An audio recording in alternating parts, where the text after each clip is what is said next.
Could you assess the play of Denzel Ward, what he's meant to this team and how he played? Yeah, long tradition, recent tradition, or really long tradition of great corners, and I think there's still a lot of gas in that tank between me and you. I think he's still a very good player, but I expect these last 4 or 5 games to be outstanding. He's getting better and better. He's very, very fast. Can you characterize just how fast he is? Oh, elite fast. You know, he's a whatever, I want to say 4.3 guy, and he's once again, we've been very blessed. They're hard to find, man, corners that can run like that. We've had starting with Roby, Eli, you know, Marshawn, Garyon. I'm sorry, third row left, Dan. Urban, J.K. Dobbins wasn't on the field for those 3 touchdown drives in the fourth quarter. He wasn't on the second quarter. Were you any concerns about pass protection and having him in a game situation? No, I don't micromanage that too much. J.K. is one of our best players, and no, not at all. And for kickoffs, is that still a battle between Neuenberger and Havel? Yeah. Who's going to handle that? Yeah. Front row middle, Dave. Your first 5 years here, none of your starting offensive linemen got hurt, at least for an extended period of time. That changed obviously this year with Brandon, but it sounds like Demetrius has stepped in. He's been a champion both weeks. Has there been really no drop-off there from Brandon to Demetrius? Yeah, what's happened is the culture, we had a dip. We had some misses in the offensive line room, and as a result, the offensive line performance went down, the culture went down, and Stud's done a very nice job rebuilding it, and the culture is very strong right now. And I think leaders drive the culture, and that leads to increased behavior, which improved behavior, which increases great performance. And that room is very strong right now. Strongest has been in a couple years. Demetrius was a big-time recruit. I mean, could he be a guy that could, be like an all-Big Ten type player for you guys, you think? Is that is he pretty high ceiling? He's starting his 3rd game. Whoa. Let's go beat Iowa. But I'm very proud of him. And he's you know, I'm just proud of that culture right now. That's the way that room should be. If you remember back in the day now, that was the best offensive line in America. And it dropped. Third row right, Nick.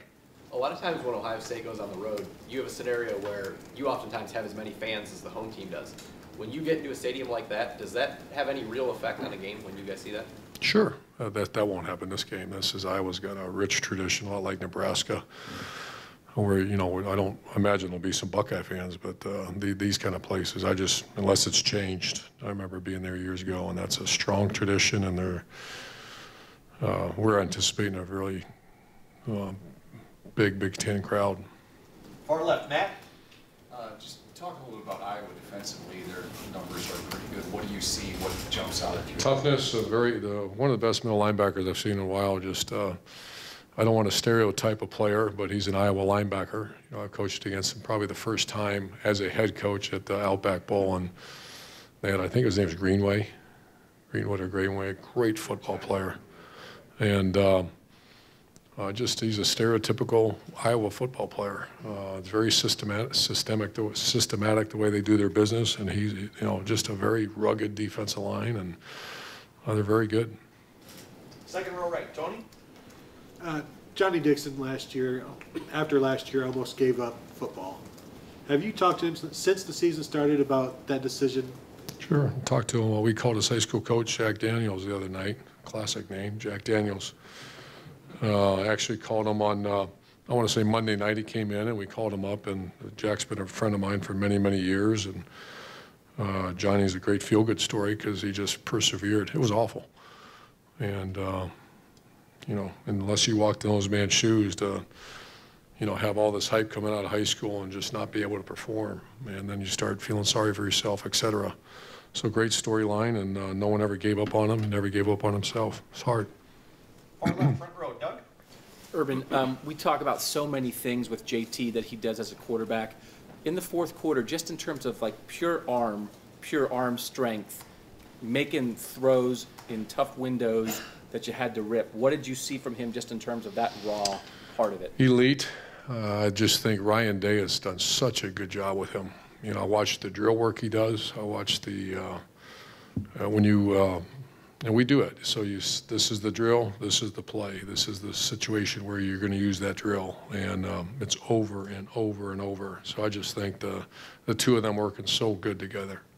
And I don't know, there's ebbs and flows to a season. Can you, a big win like this, can you be up every week, or is there a natural over 12 games that it's hard to sustain where you were in Very the fourth hard. quarter against Penn State? So And what do you do now?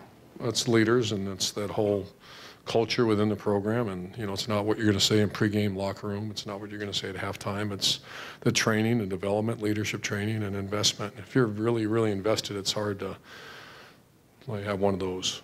And I'd like to think we're very invested. You're in November, and you're competing for the Big Ten Conference.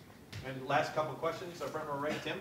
Yeah, Urban, number one, is Paris Campbell still questionable? Yes. For this? Yeah, so he probably will not play Saturday? I didn't say that. Oh, okay, and I'm just asking. Questionable. KJ Hill went in for him last week and filled not just the obviously hybrid back, but the return game, et cetera. What did you see out of him from a stepping up standpoint in a big game that buoys you? Yeah, he was tremendous. He's one of our better players. You know, he's really developed, really matured. He's a guy that has ball skills that are 10 out of 10. I know he dropped the ball Saturday, and he's very spatial aware. I mean, he understands football. You know, so he's just a very good player. Yeah. And you know, you were once drafted baseball draftee, and which would make you probably like an old timer club type guy now. But who do you like in the World Series tonight? I don't know where the hell you're going to go with that. We're playing Iowa. I don't. Do you even know who's playing? Dodgers and yeah, Dodgers, Houston. Yeah. Who am I going to pick? I don't know. Final question, front row right here, Austin? Urban, is there an amount of penalties in a game that's acceptable to a coach? No. I've never been over the top about, you know, self-inflicted one drives me nuts, but we have a saying around here, 4 to 6 A to B, go as freaking hard as you can. Every once in a while things happen. That's certainly not condoning it, and, you know, yeah, it's one penalty is too much, but things happen. Thanks, guys. Great, thank you, Coach. Okay, folks, hang here.